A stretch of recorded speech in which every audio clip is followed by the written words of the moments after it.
देखना। मैं डीके साहू सनातनी कानपुर महारुद्र महाकाल सदाशिव को कोट कोट प्रणाम करता हूँ। माँ शक्ति, माँ पार्वती, माँ अम्बे, माँ गौरी को कोट कोट प्रणाम करता हूँ। भगवान राम, भगवान कृष्ण, बागेश्वर बालाजी, पूज्य गुरुदेव धीरेन्द्र शास्त्री जी को कोट कोट प्रणाम करता हूँ। बंधुओं, आज सर्वप्रथम इस वीडियो में मैं महाकुंभ की चर्चा करना चाहूंगा। जैसा कि आप सभी सुन रहे हैं कि इसे महाकुंभ कहा जा रहा है। इसे महाकुंभ क्यों कहा जा रहा है बताना चाहूंगा। 6 वर्ष पर अर्धकुंभ, 12 वर्षों पर पूर्ण कुंभ और 11 पूर्ण कुंभों के बाद 12वां पूर्ण कुंभ जो पड़ता है 144 वर्षों पर, उसे हम पूर्ण कुंभ कहते हैं। और आप सभी को इसका महत्व जानकर हैरानी होगी। हमारे सभी महर्षियों ने, सभी शंकराचार्यों ने इसके विषय में, इसकी महिमा को वर्णित करते हुए कहा है, महाकुंभ में स्नान करने वाला व्यक्ति पूर्ण मोक्ष को प्राप्त करता है। बंधुओं, मेरा आपसे निवेदन है कि आप स्वयं और अपने परिवार को भी इस पूर्ण मोक्ष प्रदान करने वाले महाकुंभ में स्नान करने का अवसर अवश्य प्रदान करें, ताकि आप और आपके पूर्ण परिवार को पूर्ण मोक्ष की प्राप्ति हो सके। जैसा कि विदित है, ये महाकुंभ 144 वर्षों पर आता है, इसलिए लगभग 2 या 3 पीढ़ियों खत्म होने के बाद ये अवसर प्राप्त होता है किसी एक पीढ़ी को कि वो महाकुंभ में स्नान करे और पूर्ण मोक्ष को प्राप्त करे।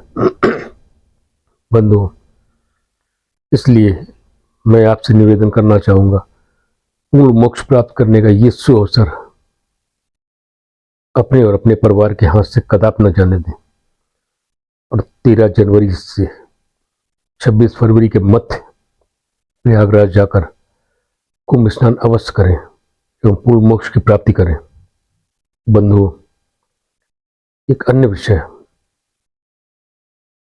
जैसा कि सर्वविदित है, भारतवर्ष के युग पुरुष माननीय प्रधानमंत्री नरेंद्र मोदी जी को इस विश्व के 20 से अधिक देशों ने अपने देश का सर्वोच्च सम्मान प्रदान किया।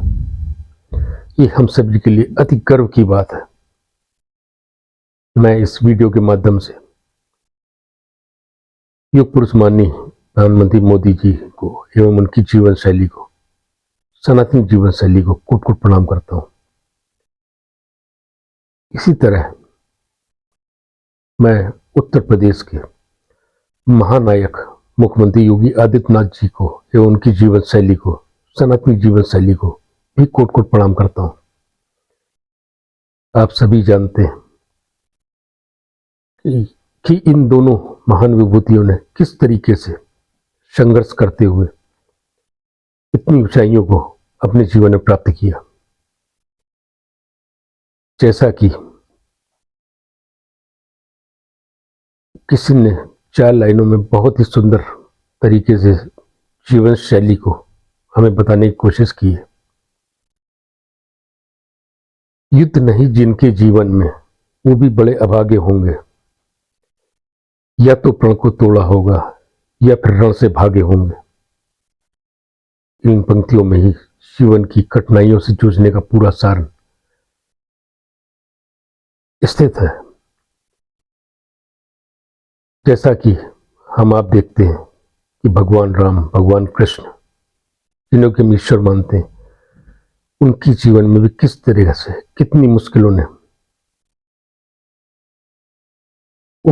उनके जीवन में उनको घेरा। परंतु अगर अदम्य इच्छा शक्ति और साहस हो तो जीवन की सभी कठिनाइयों को हम सैर से झेल सकते हैं और अपने लक्ष्य को प्राप्त कर सकते हैं। जीवन एक संघर्ष कहा ही गया है और मनुष्य वही है जो इन संघर्षों को पार करने में कामयाब हो। परंतु बंधुओं, एक बात जीवन में हमेशा ध्यान रखिएगा, ये जीवन कभी सरल नहीं रहा, परंतु संघर्ष को सरलता से वही लोग पार कर पाते हैं जो कि सतत ईश्वर स्तुति करते हैं, ईश्वर नाम जप करते हैं। कलयुग में यही एक ईश्वर नाम जप ही सहारा है जो मनुष्य को अपने सारी कठिनाइयों से पार लगा सकता है। बंधुओं, जैसा कि पूज्य गुरु धीरेन्द्र शास्त्री जी ने हम सभी से एक आह्वान किया है कि वर्तमान समय में सनातनी संस्कृति जो कि सुप्त पड़ी हुई है उसे पुनर्जागृत करने का पूर्ण प्रयास करना होगा। और आप सभी ने देखा किस तरह उन्होंने सनातनी संस्कृति को जागृत करने के लिए बागेश्वर धाम से ओरछा तक की एक सनातनी जागृत यात्रा पिछले 1 माह पूर्व संपन्न की, जो कि 9 दिवसीय थी और लाखों लोगों ने स्वेच्छा से इस यात्रा में सहभागिता दी। बंधु, अब हमें देखना है कि हम आप सनातनी संस्कृति को पुनर्जागृत करने के लिए अपना क्या योगदान दे रहे हैं, और अगर योगदान नहीं दे रहे हैं किसी भी तरह से, तो हम अपने आप को मृत मान लें कि जो व्यक्ति अपनी संस्कृति का, अपने देश का किसी भी तरह से सहयोग नहीं कर सकता वो मृत ही है, जीवित नहीं।